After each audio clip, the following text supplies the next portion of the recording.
ಬಹುಶಃ ಬೆಳಗ್ಗೆಯಿಂದ ನೋಡ್ತಾ ಇದ್ದೀನಿ ಬಹಳ ಬಿಸಿ ಇದ್ದಾರೆ ನಮ್ಮ ಶಾಸಕರು. ಎಲ್ಲಾ ಮಹಿಳೆಯರ ಪರವಾಗಿ ಗೌರವಪೂರ್ಣ ಧನ್ಯವಾದಗಳನ್ನ ಹೇಳಕ್ ಇಷ್ಟಪಡ್ತೀನಿ. ಬಹಳ ನಾವು ಗೌರವಪೂರ್ಣವಾಗಿ ಮತ್ತೊಮ್ಮೆ ಅವರಿಗೆ ಧನ್ಯವಾದಗಳನ್ನ ಹೇಳ್ತೀನಿ.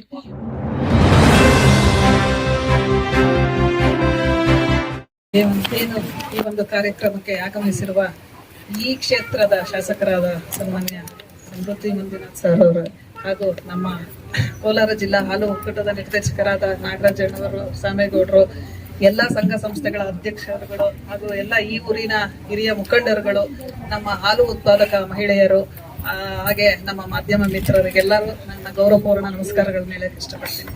ಹಾಗೆ ಇವತ್ತು ಬಹಳ ಸಂತೋಷ ದಿನ ಅಂತಾನೆ ಹೇಳ್ಬೋದು. ಯಾಕೆಂದ್ರೆ ಎಲ್ಲಾ ಕೆಲಸ ಕಾರ್ಯಗಳನ್ನು ನಾನು ಬಹುಶಃ ಬೆಳಗ್ಗೆಯಿಂದ ನೋಡ್ತಾ ಇದ್ದೀನಿ ಬಹಳ ಬಿಸಿ ಇದ್ದಾರೆ ನಮ್ಮ ಶಾಸಕರು. ಎಲ್ಲಾ ಕೆಲಸ ಕಾರ್ಯಗಳನ್ನ ಬದಿಗೊಟ್ಟು ಇವತ್ತು ನನ್ನ ಕ್ಷೇತ್ರದ ಒಂದು ಸಮಾರಂಭ ಅಂತ ಅವರು ಮನಸ್ಸಲ್ಲಿ ಇಟ್ಕೊಂಡು ಇವತ್ತು ನಮ್ಮ ಈ ಕಾರ್ಯಕ್ರಮಕ್ಕೆ ಬಂದಿದ್ದಾರೆ. ಅವ್ರಿಗೆ ನಮ್ಮೆಲ್ಲಾ ಮಹಿಳೆಯರ ಪರವಾಗಿ ಗೌರವಪೂರ್ಣ ಧನ್ಯವಾದಗಳನ್ನ ಹೇಳಕ್ ಇಷ್ಟಪಡ್ತೀನಿ. ಈಗ ಮಳೆ ಬರ್ತಾ ಇದೆ, ಏನೋ ಒಂದ್ ಸಂಘ ಸಂಸ್ಥೆ ಒಂದು ಚಿಕ್ಕದು ಸಂಘ ಓಪನ್ ಮಾಡ್ಕೊಳ್ಳಿ ಅಂತ ಇರ್ಬೋದು, ಬಟ್ ಎಲ್ರ ಮನ್ಸಲ್ಲೂ ಕೆಲವರಲ್ಲಿ ಇರುತ್ತೆ.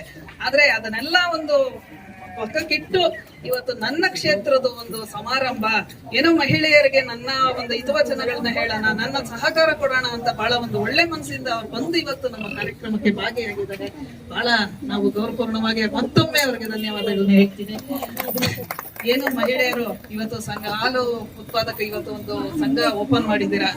ಓಪನ್ ಮಾಡೋದು ಬಹಳ ಮುಖ್ಯ ಅಲ್ಲ, ನಾವು ಅದನ್ನ ನಡ್ಸ್ಕೊಂಡು ಹೋಗೋದು ಮುಖ್ಯ. ಸಾರ್ ಹೇಳಿದ್ರು ನಿಮ್ಗೆಲ್ಲರಿಗೂ ನಾನು ಒಂದು ಸಹಕಾರ ಕೊಡ್ತೀನಿ ಅಂತ. ದಯವಿಟ್ಟು ಅದನ್ನೆಲ್ಲ ನೀವು ಮಂದಟ್ ಮಾಡ್ಕೊಳ್ಳಿ. ಈಗ ಮಕ್ಕಳಿಗೆ ನಾವು ಓದಿ ಅಂತ ತಂದೆ ತಾಯಿ ಸಹಕಾರ ಕೊಡ್ತಾರೆ, ಮತ್ತ ಅವರು ಚೆನ್ನಾಗಿ ಓದಿ ಒಂದು ಒಳ್ಳೆ ಸ್ಥಾನಕ್ಕೆ ಬಂದ್ರೆ ಅವ್ರಿಗೆ ಎಷ್ಟು ಖುಷಿ ಆಗುತ್ತೆ ಹೇಳಿ. ಅದೇ ರೀತಿ ನೀವು ಸಂಘನ ಚೆನ್ನಾಗಿ ನಡ್ಸ್ಕೊಂಡು ಹೋಗಿ ಅದಕ್ಕೊಂದು ಸ್ಥಾನಮಾನ ಕೊಟ್ಟು ಒಂದು ನಮ್ಮ ಒಕ್ಕೂಟಕ್ಕೊಂದು ಹೆಸರು ತಂದು ಕೊಟ್ರೆ ನಮಗೆ ಅದೇ ಸಂತೋಷ ಅಂತ ಹೇಳಕ್ ಇಷ್ಟಪಡ್ತೀನಿ. ಇವತ್ತು ಅವ್ರು ಬಂದು ಅವರ ಅಮೃತಾಸ್ತಿಯಿಂದ ಒಂದು ಓಪನ್ ಮಾಡಿದ್ದಾರೆ, ಅವ್ರಿಗೂ ಒಂದು ಗೌರವ ಬರುತ್ತೆ. MLA ಸಾರ್ ಬಂದಿದ್ರು, ಒಂದು ಸಂಘನ ಓಪನ್ ಮಾಡ್ಕೊಟ್ರು, ನಾವ್ ಈ ರೀತಿ ಮುನ್ನಡೆಸ್ಕೊಂಡು ಹೋಗಿದೀವಿ. ಮುಂದೆ ಇದನ್ನ ಚೆನ್ನಾಗಿ ಒಂದು ಒಳ್ಳೆ ರೀತಿ ನಡ್ಸ್ಕೊಂಡು ಹೋದ್ರೆ ಎಲ್ರಿಗೂ ಖುಷಿ ಆಗತ್ತೆ. ಹಾಗೆ ನಮ್ಮ ಮಹಿಳೆಯರಿಗೆ ಇನ್ನೊಂದು ಕಿವಿ ಮಾತಾಡಕ್ ಇಷ್ಟಪಡ್ತೀನಿ. ಅಮ್ಮ, ಎಲ್ಲಾ ಕೆಲಸಗಳು ಇದ್ದಿರುತ್ತೆ, 4 ಗಂಟೆ ರಾತ್ರಿಗೆ 5 ಗಂಟೆಗೆ ರಾತ್ರಿ ಎದ್ದು ನೀವು ಬಹಳ ಕಷ್ಟಪಟ್ಟು ಒಂದು ಹಸುವಿನ ಸೇವೆ ಮಾಡ್ತೀರಾ. ಇವತ್ತು ನಿಮ್ಮನ್ನ ಕಾಯೋದು ಅದೇ. ನಿಮ್ಮ ಮಕ್ಕಳು ವಿದ್ಯೆ, ಗಂಡಸರು ಎಷ್ಟೋ ದುಡ್ಕೊಂಡು ಬರ್ತಾರೆ, ಇವಾಗ ಎಷ್ಟೋ ಬೆಳೆಗಳಾಗ್ತಾರೆ, ಎಲ್ಲಾ ನಷ್ಟ ಆಗ್ತಾ ಬರ್ತಾ ಇದೆ. ಸಿಕ್ಕೋರ್ಗ್ ಸಿಗತ್ತೆ, ನಷ್ಟ ಆಗಲ್ಲ. ಆದ್ರೆ ನಷ್ಟ ಆಗದೆ ಇರೋದು ನಮ್ಮ ಜೀವನಕ್ಕೆ ಒಂದು ಆಧಾರ ಅಂತ ಸಿಗೋದಂದ್ರೆ ಹಸುವಿನಲ್ಲಿ ಮಾತ್ರ. ಬಹುಶಃ ಅದು ನಿಮ್ಗೆ ಗೊತ್ತಿರ್ಬೋದು. ಈಗ ಕೊರೋನಾ ಟೈಮಲ್ಲಿ ಯಾವ್ದಾದ್ರು ಎಲ್ಲಾರ್ದು ಸಂಪರ್ಕಗಳೇ ಕಡ್ದೋಯ್ತು, ಯಾರ ಜನಗಳದ್ದು ಸಂಪರ್ಕನೇ ಇಲ್ಲ. ಆದ್ರೆ ನಮ್ ಕೈ ಹಿಡ್ದಿದ್ ಯಾವ್ದು ಹೇಳಿ ನೋಡೋಣ. ಲಾಸ್ಟ್ ಅಲ್ಲಿ ಅಮೌಂಟ್ ಬಂತು, ಎಲ್ಲಾರು ಕೆಲಸಗಳು ಕಳ್ಕೊಂಡ್ರು, ಎಲ್ಲಾ ಮನೆಗಳಲ್ಲಿದ್ರು. ಆದ್ರೆ ನಮ್ ಕೈ ಹಿಡ್ದಿದ್ ಒಂದೇ, ನಮ್ದು ಹೈನುಗಾರಿಕೆ. ದಯವಿಟ್ಟು ಅದನ್ನ ಮಂದಟ್ ಮಾಡ್ಕೊಳ್ಳಿ, ಹಸುಗಳನ್ನ ತಗೊಳ್ಳಿ. ನಿಮ್ ಹಸುಗಳು ತಗೊಳ್ಳೋದಕ್ಕೆ ಕೂಡ ನಮ್ಮ ಸರ್ಕಾರದಿಂದ, ನಮ್ಮ ಒಕ್ಕೂಟದಿಂದ ನಿಮ್ಗೆ ಕೆಲವು ಅನುದಾನಗಳು ಬರುತ್ತೆ. ನಿಧಾನಗತಿಯಲ್ಲಿ ಒಂದು ಯೋಜನೆಗಳಿದೆ, ಒಂದು 50,000 ಕೊಡ್ತಾರೆ, ಬಡ್ಡಿ ರಹಿತ. ಅದನ್ನ ಅದೇ ರೊಟೇಷನ್ ಮಾಡ್ಕೊಂಡು ಹೋಗ್ಬೋದು. ಒಂದು 13 ಜನ ಕೊಡ್ತಾರೆ, ಮತ್ತೆ ನೀವು ಅದನ್ನ ಅಮೌಂಟ್ ನ ಸೇವ್ ಮಾಡ್ಕೊಂಡು ಇನ್ನೊಂದು 13 ಜನ, ಈ ತರ ಎಲ್ಲ ಇದೆ. ಬಹಳ ಅನುಕೂಲವಾದ ತರವಾದ ಅನುದಾನಗಳಿದೆ ನಿಮ್ಗೆ. ಅದೆಲ್ಲ ದಯವಿಟ್ಟು ಉಪಯೋಗ ಮಾಡ್ಕೊಳ್ಳಿ.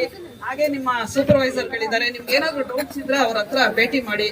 ಒಳ್ಳೆ ಗುಣಮಟ್ಟದ ಹಾಲು ಹೇಗ್ ಬರ್ಬೇಕು ಅಂತ ಕೂಡ ನೀವು ಕೇಳ್ಕೊಡಿ. ಅದಕ್ಕೆ ಹಸುಗೆ ಯಾವ ರೀತಿ ಆಹಾರ ಹಾಕ್ಬೇಕು ಅನ್ನೋದು ಕೂಡ ಹೇಳ್ಕೊಡ್ತಾರೆ. ತರಬೇತಿಗಳಿದೆ, ದಯವಿಟ್ಟು ಅದಕ್ಕೆ ಅಟೆಂಡ್ ಆಗಿ. ಆಮೇಲೆ ಎಲ್ಲದಕ್ಕಿಂತ ಹೆಚ್ಚಿಗೆಯಾಗಿ ನೀವು ಹಸು ಮೇಲೆ ಇನ್ಶೂರೆನ್ಸ್ ಮಾಡಿಸಿ. ಏನಾದ್ರೂ ತೊಂದರೆ ಆದ ಪಕ್ಷದಲ್ಲಿ 15-20 ದಿನದಲ್ಲಿ ನಿಮ್ಗೆ ಅಮೌಂಟ್ ಕೈ ಸೇರುತ್ತೆ. ತಪ್ಪದ ಇನ್ಶೂರೆನ್ಸ್ ಅಂತೂ ಮಾಡಿಸ್ಲೇಬೇಕ್ರಮ್ಮ. ಈ ರೀತಿ ಮಾಡಿ ಎಲ್ಲಾ ಒಂದು ಒಳ್ಳೆ ಗುಣಮಟ್ಟದ ಹಾಲು ಹೆಚ್ಕೊಂಡೋಗಿ ನಿಮ್ಮ ಒಕ್ಕೂಟಕ್ಕೆ ಒಂದು ಒಳ್ಳೇದ್ ಮಾಡಿ, ನಿಮ್ಗೂ ಒಳ್ಳೇದಾಗ್ಲಿ ಅಂತ ಹೇಳ್ತೀನಿ.